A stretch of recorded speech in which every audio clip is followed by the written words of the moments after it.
For those of you that may not know, here's how you start a student on a new test in NWEA. Let's say tomorrow that we're taking science and this student's finished, but you notice here Braylon hasn't finished his math test the other day or was gone. You can click the name and then click what action you want to do. You want to test them again, so it shows with a waiting student. Then you simply click on his name again and you assign the test that they missed. What test did they miss? They missed this math test from the other day. So I go to that and then I click assign. And then once I've done that, if I click assign on that, they're going to sign in with the same test name and password that they just finished, if that makes sense to you. So the same test name and password that they just finished, and it will then bring him to the test that they were needing to do. You could do that with each kid. So I'll do it one more time.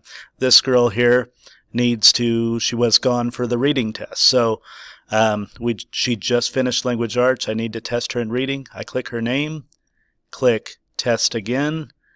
What do I want to test her again in? I go and assign the reading test that she missed. If I click that and hit assign, it will have her do it. She then can log in with the same name that she just took her language arts test with, but it will take her to reading. Hopefully this helps.